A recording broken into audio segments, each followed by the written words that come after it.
में रखना चाहिए और शहर के विकास के लिए सोचना चाहिए।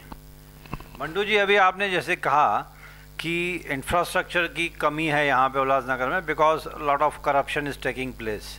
ओके, करप्शन कोई नई चीज़ नहीं है, कहीं थोड़ी कहीं ज़्यादा है, सब जगह है करप्शन। यहाँ की उल्लासनगर में शायद कहीं हो सकता है ज़्यादा है, इसके लिए इंफ्रास्ट्रक्चर इम्प्रूवमेंट नहीं हो रही है। अब जैसे कि आपने कहा कि आप MNS वाले, शिवसेना वालों का जब मैं इंटरव्यू लेता हूँ, BJP वालों का इंटरव्यू लिया, NCP पार्टी का इंटरव्यू लिया, कांग्रेस का इंटरव्यू लेता हूँ मैं जब, तो सब यही बोलते हैं कि हम कोशिश कर रहे हैं कि अनऑथोराइज्ड बिल्डिंग को लीगलाइज किया जाए, पेनल्टी को कम करके, ताकि पब्लिक को ज़्यादा परेशानी ना हो।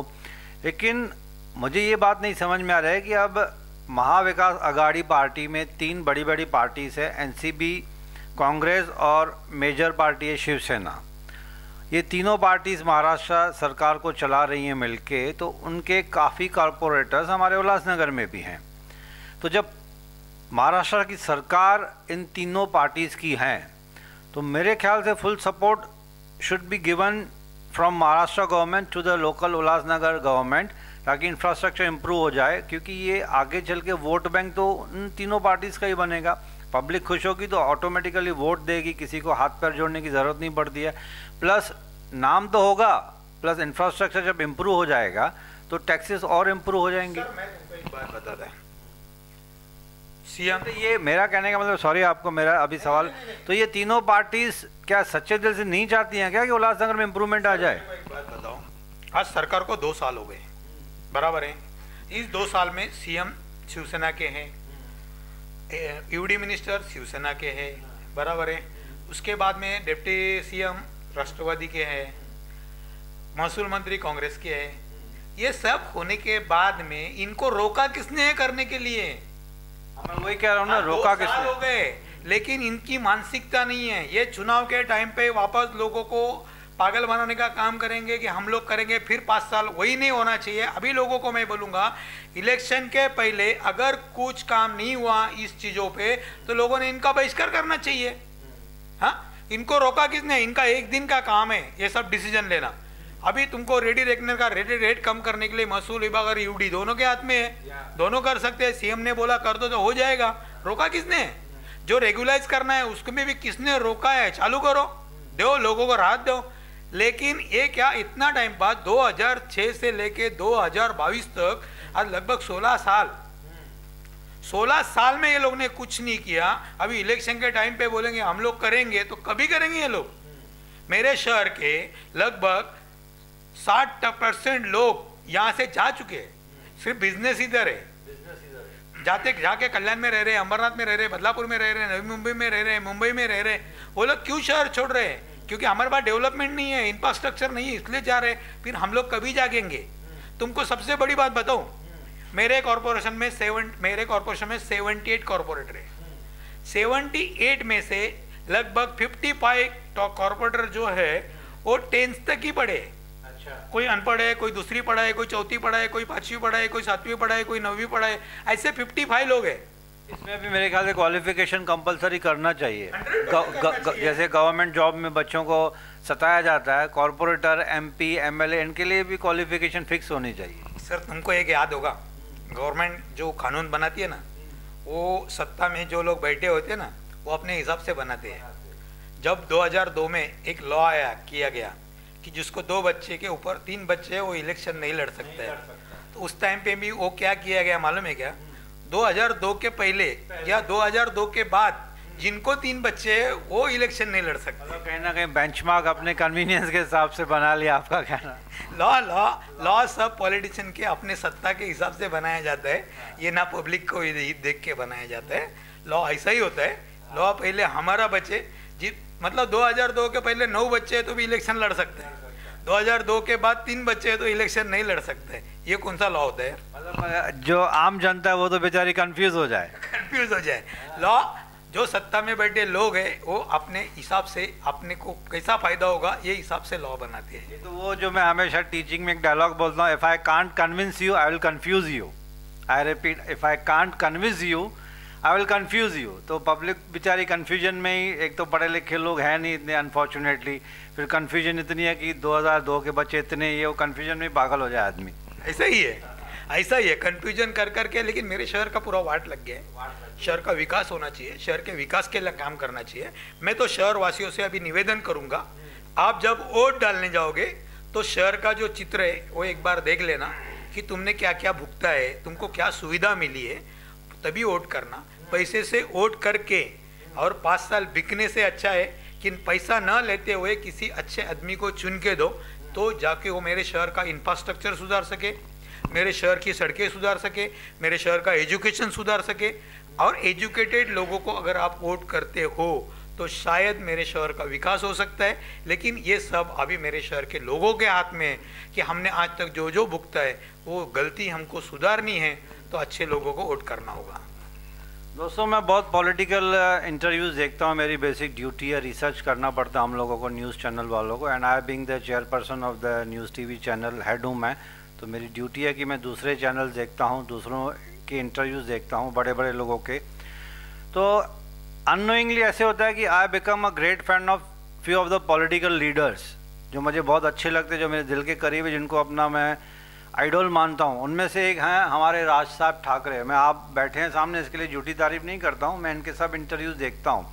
मराठी मुझे समझ में बहुत आती है, बोलने में थोड़ी सी अटक होती है, लेकिन इनके जो इंटरव्यूज़ मैं देखता हूँ, जैसे कि आज तक में ये आपकी अदालत में 1-2 बार आए हैं, फिर अर्नब गोस्वामी के इंटरव्यू में आए थे, ऐसे बहुत सारे इनके इंटरव्यूज़ मैंने देखे हैं। तो I find mister Raj Thackeray as a fearless leader. I repeat, I find mister Raj Thackeray as a fearless leader. जो दिल में है वो बोल देते हैं। ऐसे बहुत कम पॉलिटिशियंस मैंने देखे हैं, नहीं तो पॉलिटिशियंस का क्या होता है, घुमा फिरा के बात करते हैं। ये राज साहब ठाकरे के इंटरव्यूज़ मैंने देखे हैं, वो सीधा मुंह पे बोल देते हैं। बड़े बड़े इंटरव्यूअर्स की वो सामने सामने एज गुड एज इंसल्ट ही कर देते हैं कि भाई तुम कौन से सवाल पूछ रहे हो, अपनी टीआरपी बढ़ाने के लिए सवाल पूछ रहे हो क्या मेरे से? ये मैंने कई बार देखा है। तो जैसे जैसे मैं इनके राज साहब ठाकरे के इंटरव्यू देखे तो मुझे ऐसे लगा कि I have become a fan of mister Raj Thackeray, क्योंकि मैं बहुत सारे पॉलिटिकल लीडर्स को मानता हूँ, उनमें एक हमारे राज साहब ठाकरे भी हैं। लेकिन बंडू साहब, अनफॉर्चुनेटली ये हुआ है कि एमएनएस का एक कांस्टेंट ग्रोथ नहीं नज़र आया है। कभी कभी कुछ कुछ मुद्दे लेकर एमएनएस बहुत अच्छे मुद्दे लेकर बहुत ज़्यादा हंगामे में आ जाती है, लेकिन फिर वापस थोड़ा सा डल पड़ जाती है। इसके पीछे रीज़न क्या हो सकता है? हालांकि इनमें कैपेसिटी इतनी अच्छी है राज साहब ठाकरे में, इनकी फ़ैन फॉलोइंग, जब ये अब रिसेंटली जब 2 साल पहले जब इलेक्शन होने वाली थी, जब ये पब्लिक स्पीच करते थे तो लाखों की पब्लिक जमा हो जाती थी। मतलब खड़े रहना, बैठना तो दूर की बात है, मैंने तो खड़े रहने के लिए जगह नहीं थी, ऐसे डर लगता था कि स्टैम्पीड ना हो जाए। फैन फॉलोइंग ज़बरदस्त है, लेकिन इलेक्शन के टाइम पे इनको बहुत कम सीट्स क्यों आती है? What could be the reason behind that? Public पसंद भी बहुत करती है इनको। सर, आप जो बोल रहे हैं कि लाखों की भीड़ जमा हो जाती थी, जमा हो जाती थी नहीं, आज भी जमा होती है। जब वो वोट बैंक में कन्वर्ट नहीं हो पाता है। हमारे हिंदू हृदय सम्राट बाबा साहब ठाकरे जी काम करते थे समाज के लिए, वो एक ब्रांड थे, हिंदुओं के लिए काम करते थे। उनकी सभाएं भी बहुत बड़ी बड़ी होती थी। उस टाइम भी वो एक ही बात बोलते थे, मेरी सभा में लोग आते हैं लेकिन वो वोट में कन्वर्ट नहीं होता है। उसको भी 45 से 50 साल लग गए। हमारा एक 10-12 साल 15 साल का पार्टी है, हमको भी थोड़ा टाइम जाएगा। हर आदमी के दिल तक पहुंचने के लिए थोड़ा सा स्पेस होनी चाहिए। जिस हिसाब से आप अगर देखेंगे, हमारे एमएनएस वालों ने 18 महीने में कोविड में जो काम किया है, नगर सेवक लोग, ये लोग तो घर में बैठे थे सर। जो लोग चुन के आए वो घर में थे, लेकिन हमारे पार्टी के लोग रास्ते पे थे, लोगों को हेल्प कर रहे थे, जो चाहिए वो चीज़ें दिला रहे थे। हॉस्पिटल से लेके, ब्लड से लेके, इंजेक्शन से लेके, खुद का जान खतरे में डाल के हमारे पार्टी के लोगों ने काम किया है। मेरे ख्याल से आने वाले इलेक्शन में हमको इसका अच्छा रिजल्ट मिलेगा, क्योंकि पहले एक जो हमारा मराठी आदमी है वो तो एमएनएस को मानता था, एमएनएस को वोट करता था, लेकिन जो पर प्रांतीय लोग थे उनको क्या लगता था, एमएनएस मतलब मराठी मारधोड़ ये थे। लेकिन उस चीज़ को कहीं ना कहीं हमने इस टाइम पे कोविड में अवॉइड किया है। उन लोगों के दिल में हम लोग ने जगह बनाई है, उन लोग के लिए भी हम लोग काम किया है, और उनको भी ये अनुभव आया, जिनको उन्होंने वोट किया था वो घर में छुपे बैठे थे, लेकिन जिनको उन्होंने वोट नहीं किया, जिनके खिलाफ वो बातें करते थे, वो उनके पीछे साथ में खड़े रहे। रात को 1:30, 2-2 बजे हम लोग स्मशान में होते थे, लोगों प्रेत जलाने के लिए, क्योंकि लोग सिर्फ हमसे उम्मीद करते थे और उम्मीद में हम लोग ये टाइम खरे उतरे। 100% ये टाइम लोग हमारे साथ खड़े होंगे, इसका असर होगा, हम लोग 100% खड़े होंगे, इसका असर होगा। आने वाले समय में भी मैंने पहले आपको बोला कि हम लोग सिर्फ 20% पॉलिटिक्स, 18% समाज सेवा है।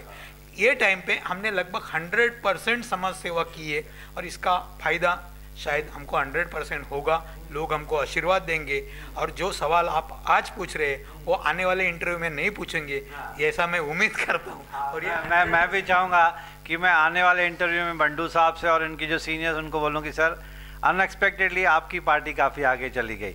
तो इस पॉजिटिव नोट पे I pay my sincere thanks to mister Bandu Deshmukh. हम भी चाहेंगे कि अच्छे लोग पार्टी में तरक्की करें ताकि जनता का, पब्लिक का, कॉमन पब्लिक है उनका फ़ायदा हो जाए। MNS पार्टी ने काफ़ी नाम कमाया है, राज ठाकरे साहब ने काफ़ी नाम कमाया है। मैंने खुद इंटरव्यूज़ देखे हैं, उनके वीडियोस देखे हैं, तो लाखों की पब्लिक जमा होती है।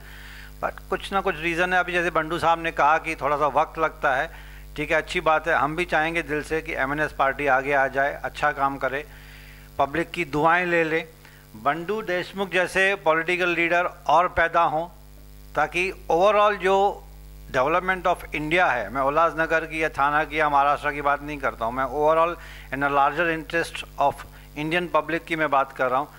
बंडू देशमुख जैसे लीडर्स आगे आ जाएं जो सिर्फ और सिर्फ सोशल काम में बिलीव करते हैं, पॉलिटिक्स में नहीं करते हैं। और इन्होंने ये प्रूव भी किया हुआ है। जैसे इन्होंने कहा था बाहर, जब मैंने इनका नाम सुना था तो मेरे मन में आया कि इनसे रिक्वेस्ट करूँ कि सर आप इंटरव्यू दे दीजिए। एंड थैंक्स अगेन कि शॉर्ट नोटिस में इन्होंने हाँ बोल दिया।